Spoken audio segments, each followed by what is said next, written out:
Welcome to another episode of Behind the Dreamers. I'm Jennifer Loading, and we are talking to the achievers, the creators, the magic makers, and the dreamers. These are our friends, these are your friends, and they are living extraordinary.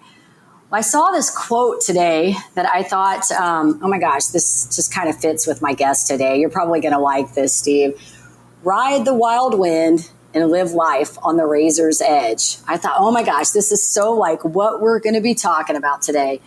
So for my audience, my guest today says he spent most of his adult life avoiding the real world at all costs. And I can kind of resonate with that a little bit. Even though I don't do what you do, I can resonate with that. Those costs have included many broken bones, but they've also helped him overcome the daily fear. And I'm not going to tell you what this fear is. I'm just going to say performing dangerous tricks. You guys are going to have to stick around to find out what that is.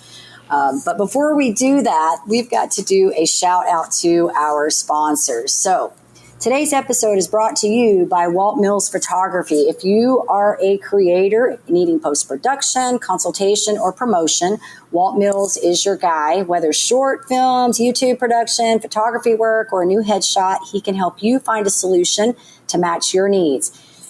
To learn more about Walt and his work, go to photosbywalt.com.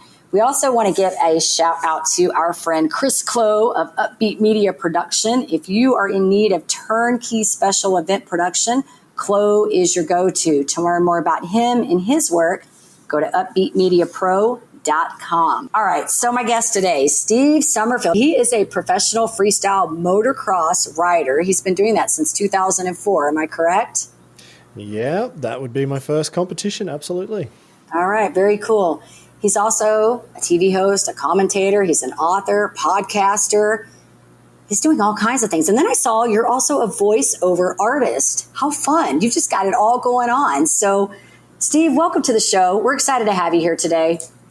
Thank you very much for having me. Actually, the voiceover artistry, that's actually, I'm not going to say that's the easiest, but it's actually quite fun because you get to really try different voices out, and sometimes it works, sometimes it just boom, it comes naturally, and then sometimes you read a script and you say what you say and then you listen again and you think, no, there's much better people out there that do this than me. So it's a fun job, that one, the voice artist. Yeah. Should give it a shot. Well, my ex-co-host that used to be on my show, she was an American Idol star. So if you follow anything with American Idol, back when Carrie Underwood was on, she was a top 100 finalist on the show.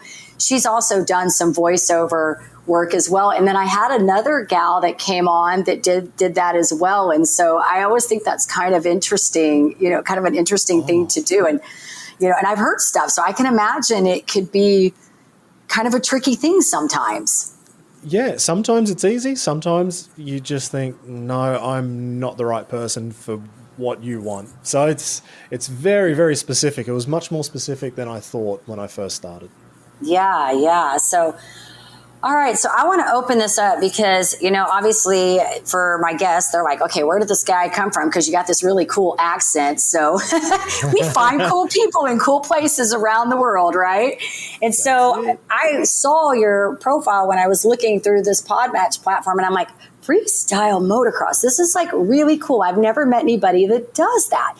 But it's been fun, doing this podcast because I've brought various people on here. I've had some professional athletes on here. I've had a guy that did a world record, was on Joe Rogan's podcast, in the 100-mile race. And so I look for different people that are kind of doing unique things because I feel like there's a lot of parallels, even though we're doing different things, but there's a lot of parallels in these journeys that we're going through. And so this podcast is really about that journey, why you do what you do and why you're passionate about it. And so I'm just excited to chat with you about all this that you've got going on. So with all that, I want to start there. I want to know how this came about for you. How did this all start? Just before I say that, I do want to say that I was impressed that you even roughly knew what freestyle motocross was when you read that. Most people just go, huh?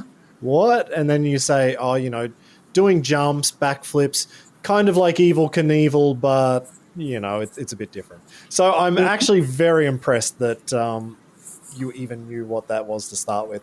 No, so how did I get into it? Well, I grew up on a farm in Australia. So that's obviously the accent that you were alluding to before. And on my 4th birthday, my dad gave me a Pee-wee 50, a very small motorbike. And that afternoon, I was riding a few miles to go chase the cows, bring them in. And so we used to milk cows. That was our farm. We had a dairy farm. And because of having a dairy farm and being in motorbikes, we had a lot of land. We had about 500 acres. And I rode there, but I always wanted to race motocross. I loved it. I bought every magazine.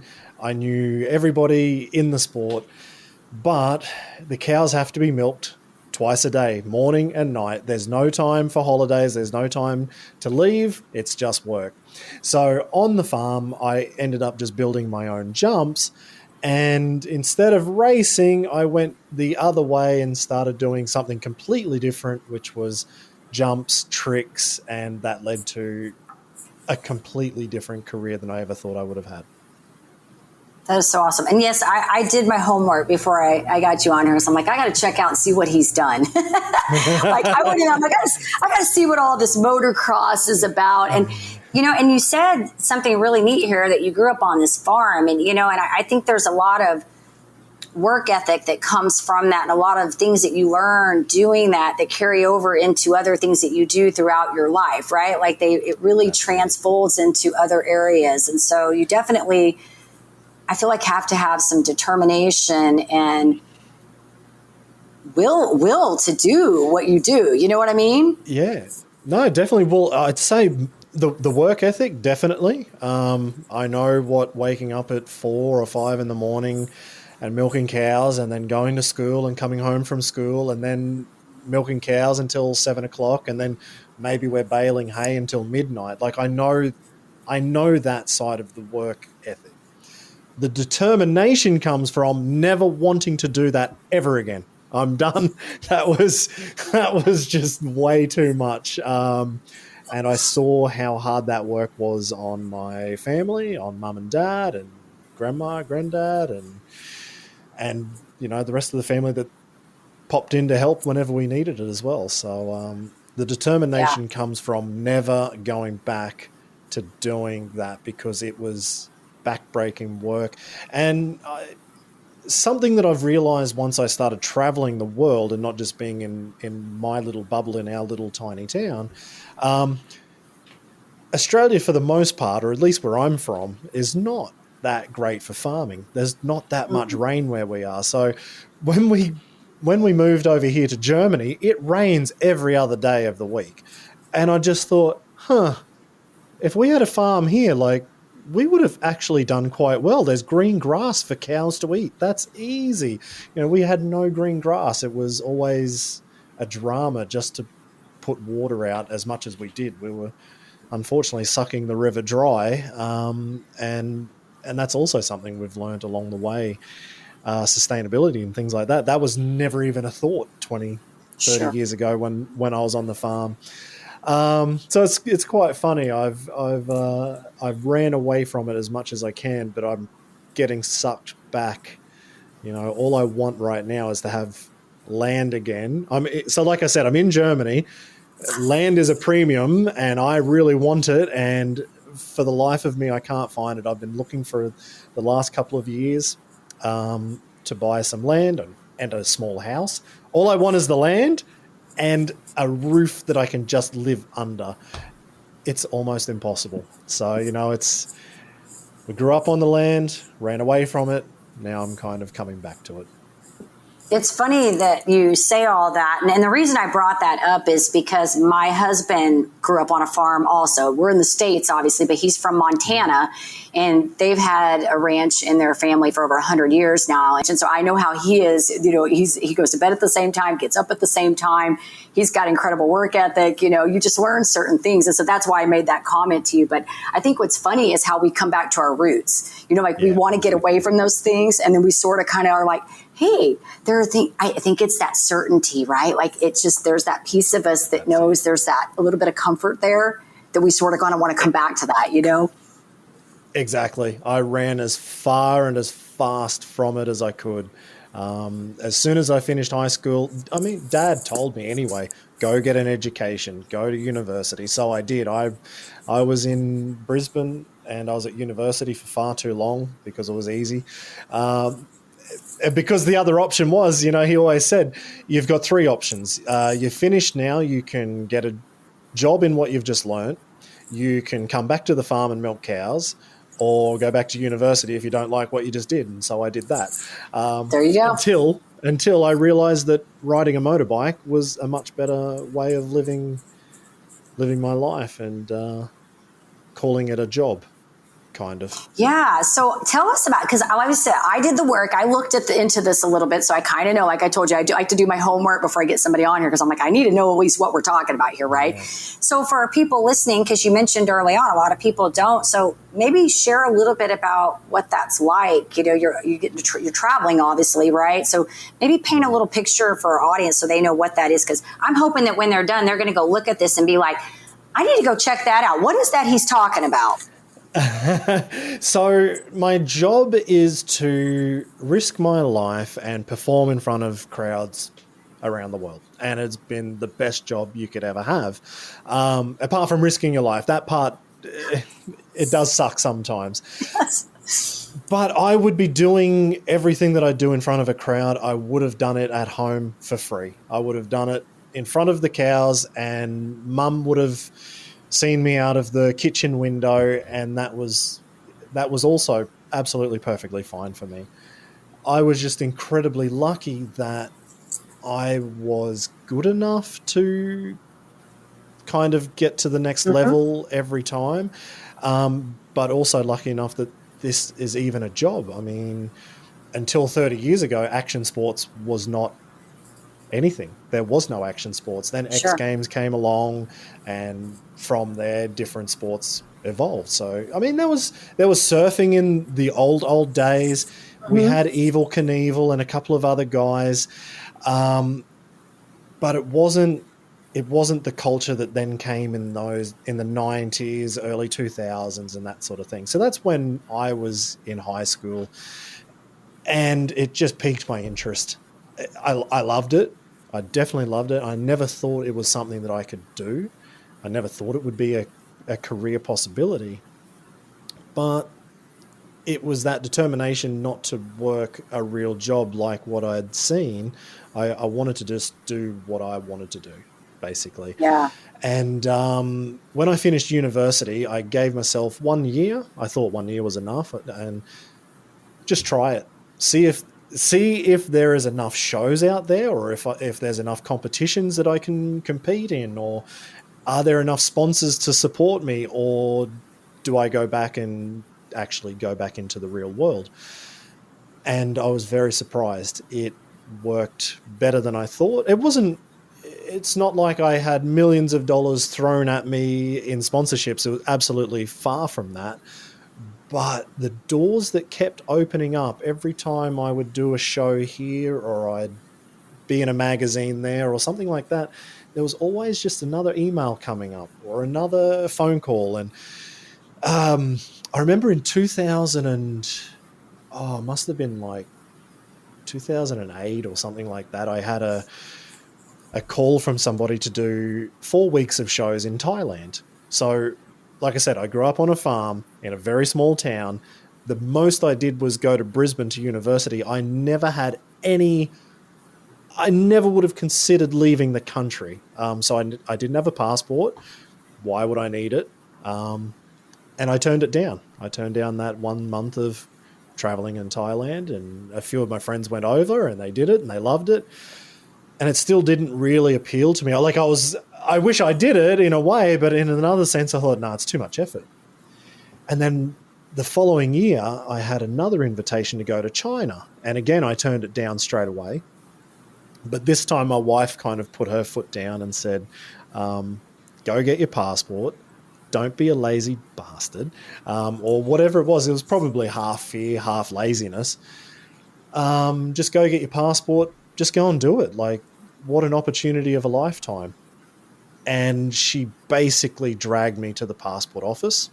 I got it, flew into China, and from that moment on, it was like just, the light bulb went, and we've been traveling ever since. I'm living here in Germany. I've been in Germany now for 8 years. Like, who would have thought that could happen? So the job itself, what is the job? Well, I will get a call from promoters generally asking me to do shows wherever it is in the world. There's not that many people who do what we do. So it's a very, very small world, and all of us riders know each other, and generally most promoters will know who the riders are. And so yeah, I will travel. I've got my motorbikes here. This is in my studio. I've got the two of them. The other one's there. If I can just move my laptop a little bit. So so I would travel I would either fly into a country and they would have a motorbike for me, or I'll drive in a van or a truck or something and do the show. So we jump 75 feet in distance, about, I'm trying to do my maths now in feet, about 30 feet, 40 feet into the air, something like that. Yeah. Letting go of the bike, doing backflips, and hopefully landing on the other side. So that's the very basic part of what the job is, but it's telling you is not as much fun as just watching a video. So if I saw it. If you've all just listened to this, then that was boring. Just watch a video. Watch a video. Yes, definitely. In 5 seconds, it'll tell you more about it. So there you go. Yeah. Well, and you know what? And I went through, I was looking at, some of your things that you did, and you haven't just done it. You've done very well at it. It's not like, like I say that in the ultra running space, it's a small community because my husband's a runner and I'm a runner, and that those people that do those 100-mile trail races and stuff, that's like a very small community, same kind of thing where everybody pretty much knows everybody, and so when you have people that can do that, but then also do it very, very well, you're talking about an elite group of people here now, because it's already taking a lot to be able to do that and then turn around and be able to do it very, very well. That's it. No, you're exactly right. Actually, that's funny that you talk about the running. Do you get into triathlons as well by any chance? I have not done any triathlons. No, I haven't done my longest race has been I've done a couple marathons, but my husband's the one that has done he's done like 100 mile race, not 100, like 2,500 mile races. I mean, it's like, wow. Yeah, it's insane. And so that's how I got the one that was on my old show that I mentioned that was on Joe Rogan that set the world record in the 100-mile race. Because again, small community, people, and you can kind of, so, but not to talk about that. No, I was going to say the reason I asked that question, you'll probably think it was very strange that I would. No. So this company, if I go this way, so Night of the Jumps, that's who I work with now. I watched this company, this TV show, this World Championship series when I was young in Australia 21 years ago. I now work for them. But actually, one of the owners of that company, he was in, I think, the World Championships of downhill mountain bikes, but he's also a triathlete. He created his own triathlon in his little town. He's just sold that to Ironman, I think, this year. And he organizes marathons. So it's just quite funny that you're talking about marathons or ultra marathons. He does this sort of thing. Like, it's such a small world that, it all comes back. That's why I said I feel like people who do these kinds of things, and that's why I'm always intrigued by it, because I think it takes certain kind of people to be able to do that kind of stuff, and when you really tap into why they do it and you really get into these deep conversations about that, it's like, wow, you know, like the brutality of what you go through, because I've paced on some of those long runs and I've seen those people and like what they come in and their feet are swelling and they're having hypothermia, you know, and you're like, you got to keep their salt levels up and stuff. And so I just imagine, you know, all these different sports, like what you're doing, all these different things have their own things that they have to worry about and go through. And I, you know, like when I was looking at one of your videos, I'm like, how do you do that? Like, how do you even train to do that? Like, I just don't get it. Like, I could never even get, like, I'm looking at these flips and I'm thinking, how do you just learn to like flip your bike over, you know? Like, I think it's impressive. I just think it's impressive. It's just practice. It's just over and over and over and starting small and just getting the jump bigger and bigger and bigger. And once you've got the jump big enough, you start small with different tricks and they get bigger and bigger. And everything is just, it's a very, very, very long progression. I have seen far better riders than me with much more natural skill. Sure. They've come and they've gone. Maybe because it was too easy for them. They worked it out too easily and then they were out. Or generally what normally happens, as you can imagine, most guys have a big crash and that will be the end of their career. But yeah, I've seen a lot of people far better than I, but not hang in there as long, because my best years were when I got over 30. I always thought I would retire at 30, but it was from 30 I got better, more because of experience. When I was younger, I had the ability to crash and get back on the bike within 2 months of a broken bone and not care. But then when I hit 30, I realized I don't really like breaking bones that much, and it takes you longer to heal. And so I would take, I just took a few steps back in the risk, but then I ended up doing much crazier things that if I did them 10 years earlier, I would have won X Games. The tricks I did in the last couple of years of my career, if I did them 10 years earlier, I could have won X Games. But that's the same for everybody. Right. All of my friends in our sport, we all progressed up. So they would say the exact same thing. But it was like, at the time, all of those things are not possible until you see somebody do it and you go, oh, it is possible. And so it's 99% confidence in how to do, I think, any action sport. I think any sport it's confidence. I mean, if you're going to talk about pure physical running or swimming or whatever it might be, that definitely has to be fitness. But you have to then have the mental side of you that can handle to go to that point that you'll break your body, whether it's not having enough salt because you just have to get to the end of the line and that was what you dedicated your life to. That's what it takes. What it takes to get there. And that's very difficult to find. So, it is a strange one, put it that way. Yeah, it's interesting that you're saying all that too. And I talk about this. It's so funny on this show because I bring so many different people and I try to find people that have something part of them that resonates with what I believe and my values and things that I've done. And it's interesting because obviously I get a lot of entrepreneurs too. And I feel like even though they're different, there are lots of parallels when you talk about having like grit and resilience. And you said, making the decision and confidence, because it's funny. I just had this conversation the other day in business because I'm now approaching into my 50s. And I'm like, if I'd have known all the things I knew now, 20 years ago, I would be wealthy. I would have just figured it all out, but I'm putting this program together. Now I'm building something out to now help other female entrepreneurs not have to take 20 something years to figure this out, but I think we're all on our own journey, right? And that's where that confidence comes in. We grow as human beings. And I think we become, it's all it all starts internal. It's all in our head. You wouldn't be able to do those jumps if you didn't make a decision to do those jumps, Exactly. I used to say, you know, when I was running, because I exercise all the time, but I don't run near as much as I used to. It hurts. It hurts sometimes.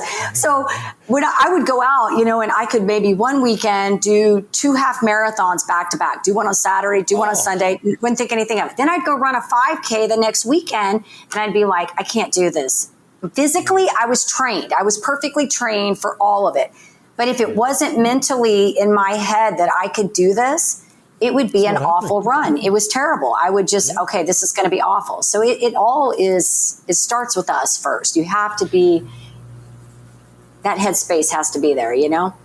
Absolutely. That's all it is, you know? And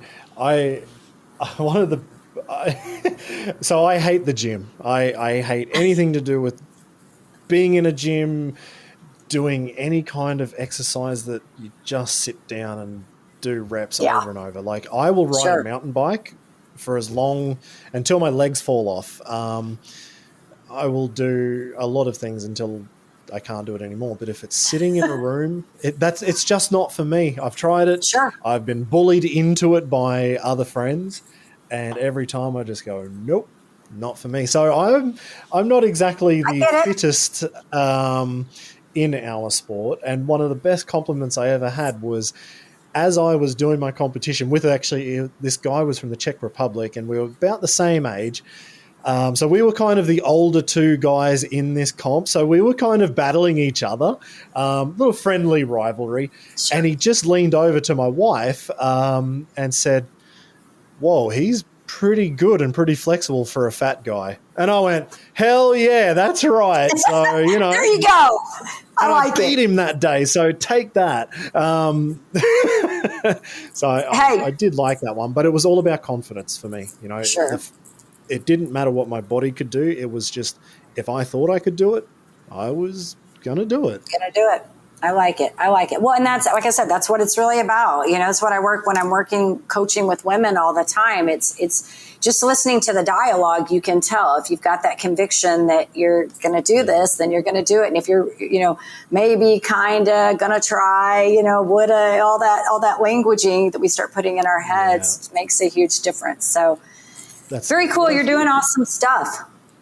Yeah. The one thing you said just before, actually, what would you tell yourself, you know, like the 20-year-old version of you or something like that? Mine would be just bank on yourself, you know, like I never thought that this was real. I never thought this could be a possibility. So I never actually strived for anything in this sport. I've kind of just floated along, and I've always said yes. Like anytime after that Chinese experience where I finally got my passport and I said no up until then, once I started saying yes to everything, no matter if it was the stupidest request or it was going to be the most difficult traveling scenario or something just didn't feel right. If something was actually really bad, I wouldn't do it. You know, if it was safety in what I do, definitely not. But I pretty much just started saying yes to everything. And that's kind of how I got to where I am. But I never banked on myself at the start. So if I could go back to 20-year-old me, I'd say don't be a tight ass and actually invest in the right equipment at the start. I always had the oldest bikes. I was using the oldest tires. I was doing it for fun, but if I just put that little bit extra effort or investment into what I was doing, I would have sped up what I did by 5 or 10 years, I think. Like it would be night and day almost on my career. But in saying that, I think I've learned many more lessons by doing it the way I did, because that's how I think. I'm very analytical, which is my big problem, is I will think far too much. And in this sport, it's almost like don't think, just do.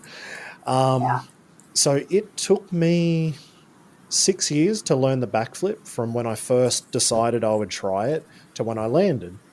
I've seen people who have never ridden a motorbike and have just been peer pressured into it, and they've landed a backflip within one day.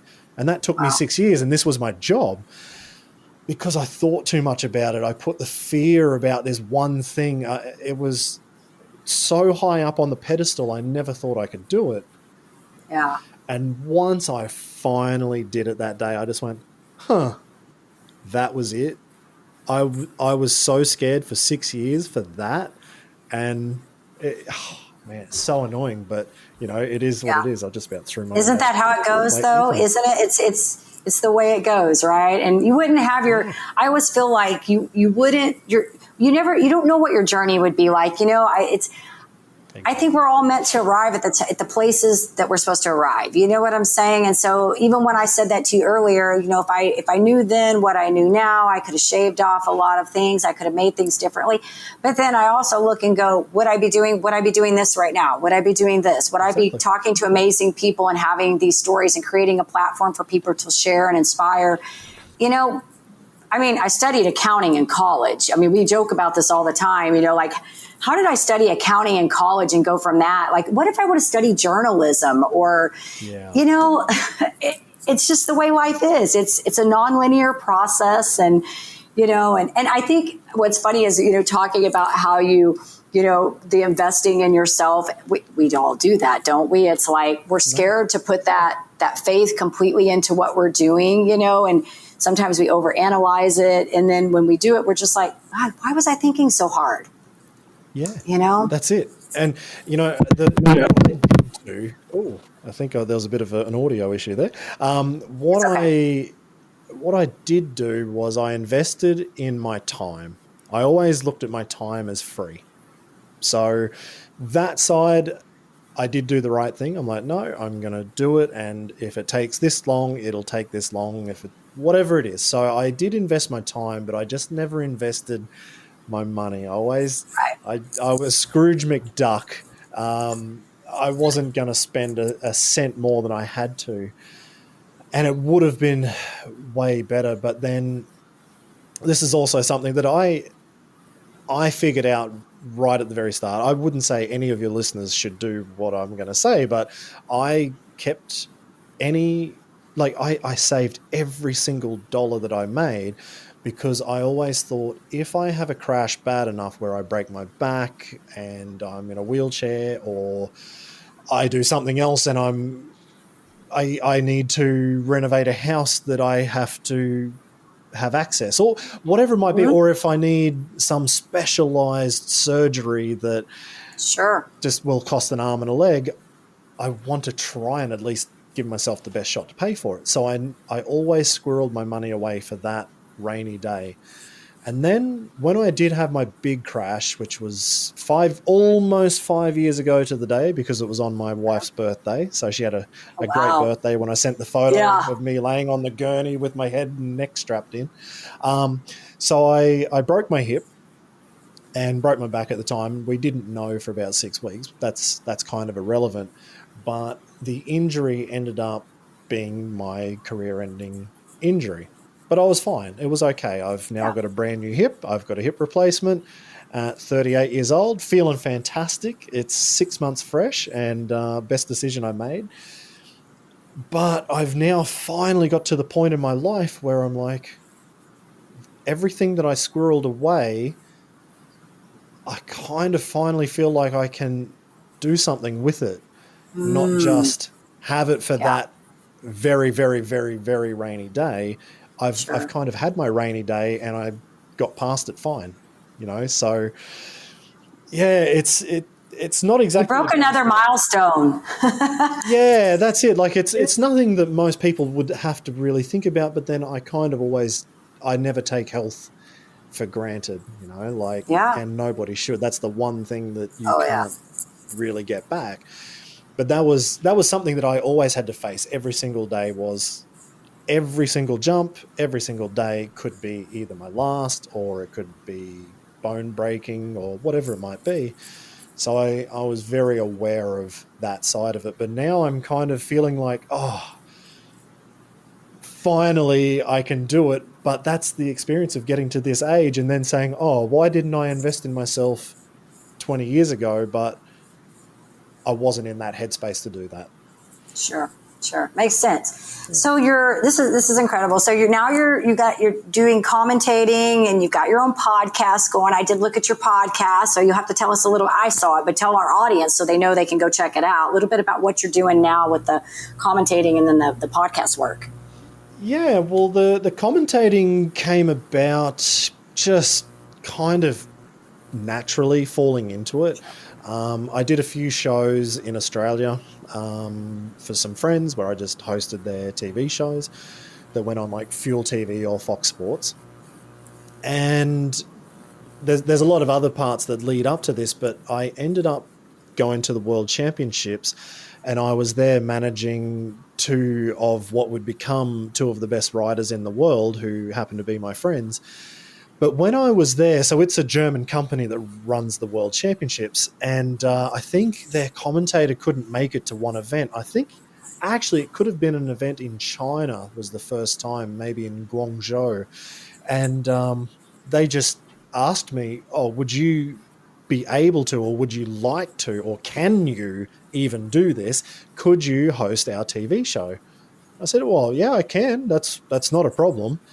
And I think they only asked me because I was the only person there who spoke English as a first language. So it was a very easy job to get. And, so anyway, I did it. And I guess I was good enough. I wasn't great, put it that way. I've watched those videos again, and they were terrible. But it was good enough to get the foot in the door on that sort of stuff. So I was helping them with marketing. I was managing the riders that were coming to their events. I'm a judge at the World Championships as well. But then the commentating just kind of naturally happened. But now, to be brutally honest, it's the most enjoyable part of the entire event. I organize these events now. So when my career ended, these two owners from the company, from Night of the Jumps, they asked me if I wanted to work for them. And within the first few months of the injury and recovery, it took me about 1 year to learn to walk again. And after about 4 months, I said, no, thank you for the offer, but I will ride again. And after another 6 months, they asked me if I'd like to work. I said, no, I'm not working. I'm a rider. And then after about a year, I kind of realized maybe I'm not riding anymore. So I didn't let them, slip away on the third time that they asked me. So I took the job. And so I organize all of the events with them and everything like that. So by the time we get to a World Championship event, you're inside the stadium, the riders are coming in, everything's set up, the lights are there, the pyrotechnics going, everything's running as smoothly as it should. I don't have to do any more work. My job is done. As long as the riders turn up, I'm now kind of free of my responsibility. My wife actually is the rider manager on the day or on the night of the show, which is great. All I have to do is commentate the show. So, and the show, exactly. I know the show. I can have a beer before I start commentating. I've got absolutely zero stress. And then I just go to the commentary booth, talk about motorbikes, which I can do very easily. And it's awesome. I love it. It's the best job you can have. That's great. Well, and I think that's what happens sometimes. It's like, I feel like, I've said this multiple times on podcast episodes, how when I was in college, I took this public speaking class, and I swore I was never, ever, ever, ever, ever going to talk in front of a group of people ever again. And then I went into the network marketing space. I was with Mary Kay Cosmetics. I was with them for 20 something years, and I was a director for a very, very long time before I stepped down. And so part of my job was to train my people. And so I went from not wanting to talk to having to do small presentations, to having to train people how to do the presentations, to having to do trainings. And then I went into another company and had to speak on stage. And so it kind of sort of started progressing into, and then here we are today. And so I tell this story all the time, how the things that we used to sometimes we evolve into these new roles, but they still are sort of pieces of what we used to do, right? Like they sort of mold and we go into a different direction, but we're still, so now I'm still coaching. I'm still doing what I did at Mary Kay. I'm still doing presentations. I'm still talking to people, building relationships. I'm just doing it in a different way now than I did for 20 something years. So it makes perfect sense what you're doing. Well, that's perfect it. sense. And actually, I'm the same. I hated public speaking. I wouldn't go outside if I didn't have to. I don't call for pizza. I can't do it. I hate it. So my wife has to call to get pizzas delivered because I don't want to talk to somebody on the other end of the phone. Yeah, and I hate the phone. I have no idea why I've got that. But one thing I realized when I was writing freestyle, when I was doing all of these shows, when I had my helmet on, nobody really knew who I was. So I was just doing what I did and like I said, what I would have done at home anyway. So the writing part was easy. Then you take your helmet off at the end of your run or the show, and a commentator would come and ask you, oh, hey, Steve, how was that? You had a great show, blah, blah, blah. Tell the crowd, what's it like? And you can't just give a crowd an answer of, oh, yeah, it was awesome. Or you have to... One, you have to give a very good answer. You have to entertain the crowd. Two, you have to do it in a believable way. So you have to mean what you're talking about as well. And there was actually a really good friend of mine he did pass away about a year ago or so, but he worked as a photographer for some of the best riders in the world. And the one thing he really said to me was, every time you do a jump, make sure you know either where the judges are on that side or that side. You either look at them if you want to win this competition, or if you want to get in the magazine, then you know exactly where the photographers are. So look at the photographer when you do your jump or when you do your trick, and wear the gear that you think, what does the background look like? Wear the gear that would be magazine friendly or TV friendly. I'm like, okay, never thought of it like that. And as soon as it's not hard to do. It's very simple to, dark background, bright gear, or vice versa, whatever. Once I did that, I'm like, okay, then commentators were asking me more questions. And so I had to learn how to answer those questions in front of a crowd and not just, blah, blah, blah, drill out a few words. And so I never wanted to do it. I never did training for it. It was thrust upon me to do the job of jumping a motorbike. That was actually almost the least of my job. Like, there was so much more around it, and talking and being able to talk in public. That was a big one, which then they did TV hosting, which is awesome. Podcasting, like you said, which, so I have my podcast. Again, that was something I didn't want to do either. I saw no need for podcasting. I thought action sports is about watching. It's about seeing tricks either in photo or video form. Who wants to listen? Like, that's boring. I just couldn't get my head around it. And another very good friend of mine convinced me to do it, because he said, you are traveling the world and meeting some of the coolest or craziest people. Imagine if you had 10 minutes with such and such and da-da-da. Yeah, that would have been cool. So I got into it just before COVID kicked in, and still going. And turns out a lot of people listen to podcasts. I never would have thought. Every day's a school day. I learned something new. I think this is so good, because I feel like if you look at the macro picture of this, the writing for you, not to say that was easy at all, but that came kind of natural to you in the sense that you loved and enjoyed that, right? Like, you had a talent for it, you trained, and you kind of maximized that. Whereas the speaking wasn't, but you learned the big thing here by doing the other thing first to get to the bigger. So I feel like on some macro level, isn't it weird how your thing that to everybody like us, that bike thing is hard. Like, I look at that and go, wow. But for you, the hard thing was the speaking thing. Like, this is the thing that was didn't come to you naturally. So I think that the story is so so just awesome. And that's how it is for us, I think, in life is our big thing is all relative to us. Exactly right. Like the riding, I've done that since I was 4 years old.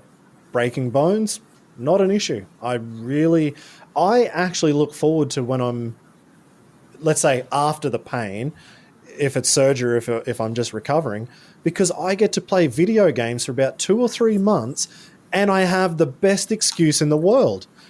How good's that? Like, it's awesome. I can't really get away with it that much anymore, but it was good for about 20 years where I'm like, oh, look, all I can do is play video games. Sorry. That's all I'm doing now. That's so funny. That's great. That's great. Well, I think what you're doing is awesome. I do want to ask you kind of a fun question for our audience, because I think, I think this is just a really cool question to ask different people coming from different places. So if you were going to give some advice, not necessarily to somebody going to go, do motocross freestyle, because we don't know that everybody's going to do that. We know it's a small group, but maybe somebody that's trying to overcome.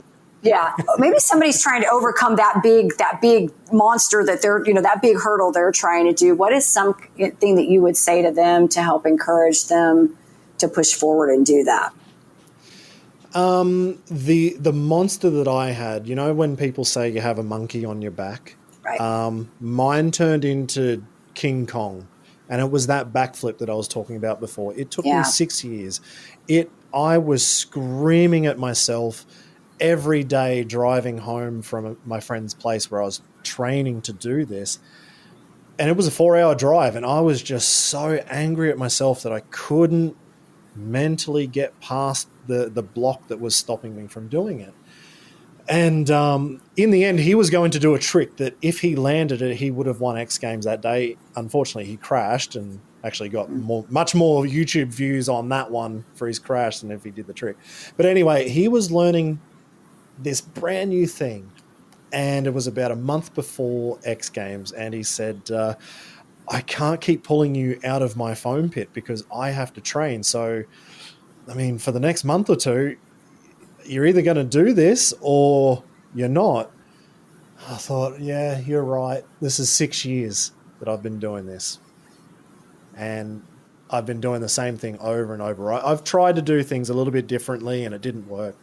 Or just keep going. I thought if I just keep training, doing the same thing, that something would click, and it wouldn't. So then I really thought about it after he said that. And I thought, let's break this down to the very most basic part of it. I said, can I do this off a much smaller jump? To me, the jump was it was too big. I couldn't get my mind around the fear that if I made a mistake, it could be the end of everything.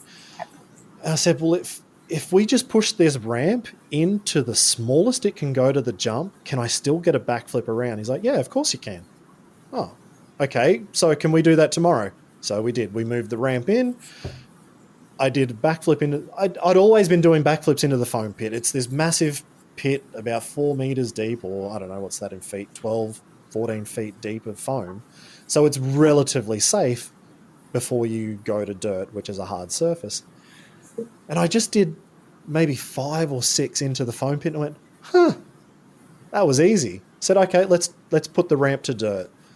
And he kind of rolled his eyes and just went, are we really doing this? I really don't have time. I said, yep, take it to dirt. I'm going to go do it.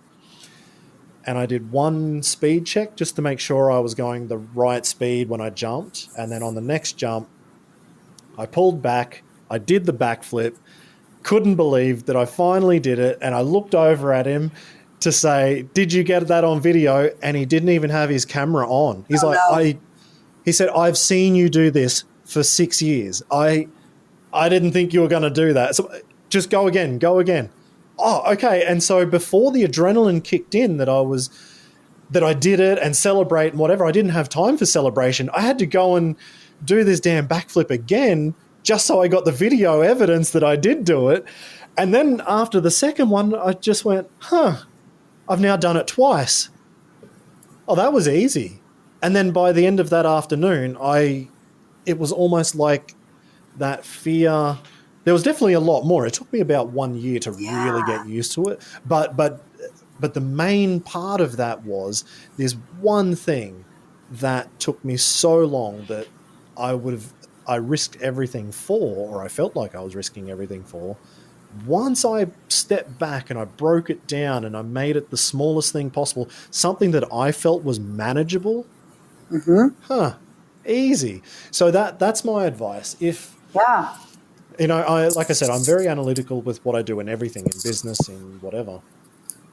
But if you've got that same, whatever the example might be, just break it down to the smallest segments and just work on those, and something will click. And if you're interested in actually what you're doing, you'll go through the process anyway. So that's not really the issue. If the listeners here are kind of into the entrepreneurial space anyway, like generally you're doing what you're doing because you love it. Right. So if there's that fear of the next step, just break it down smaller bits, and once you feel happy with how this one little thing's going, then you step up to the next one and the next one. Like it's just a journey.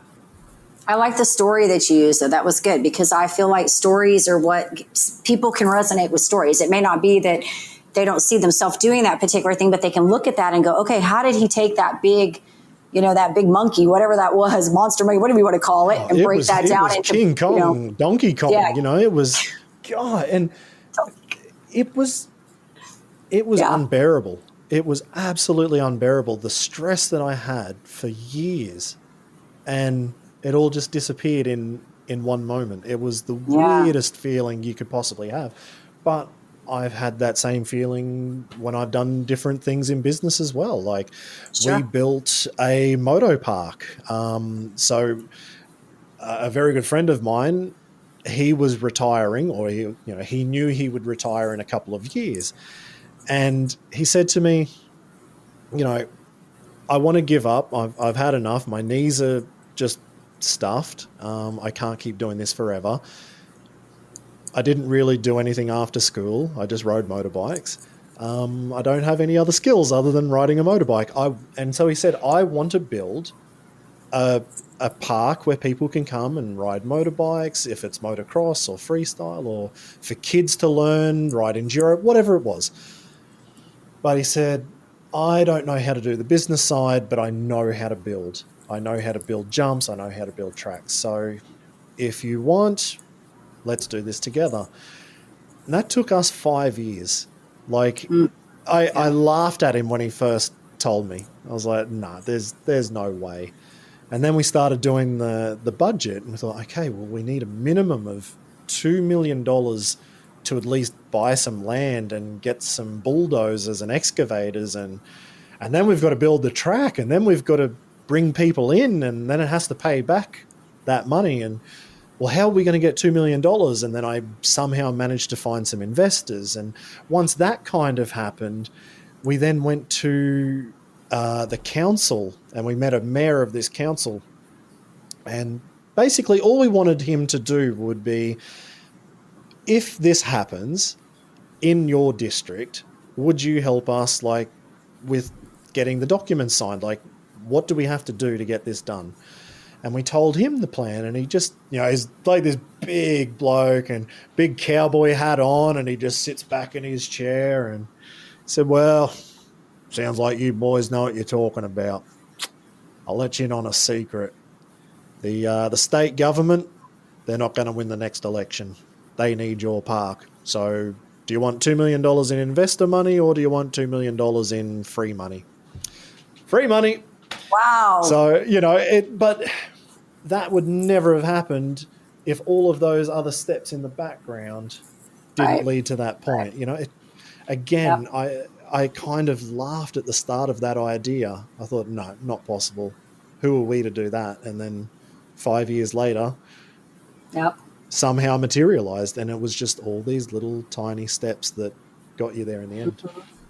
I love it. Well, you are doing awesome things. I think it's great. And I just want to say thanks so much for sharing this with our people. Cause like I said, we've got a variety of people that come in here and listen, from athletes to entrepreneurs. And like I said, I feel like even though we're all doing different things, there's a lot of core elements that are very similar in all the different areas. And so the big thing here is, biting off things into small chunks, right? And I will say something about you. When you talk about that 6 years persistence, you definitely have persistence. I can already see that, because there's no way that you could stick with something long enough. Most people can't. They give up if it doesn't happen, and it happens in business too. Something doesn't go their way.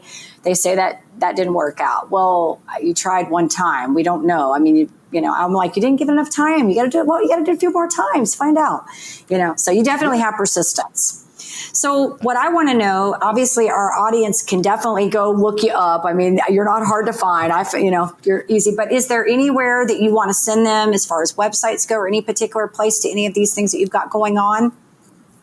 Oh, that's a difficult one. I wear too many different hats. I know. Look, you can find me in a few different places, but I mean, there's stevesommerfeld.com. That is probably a little bit of an old website. I do need to revamp that, because I feel like there's a second part of my career coming.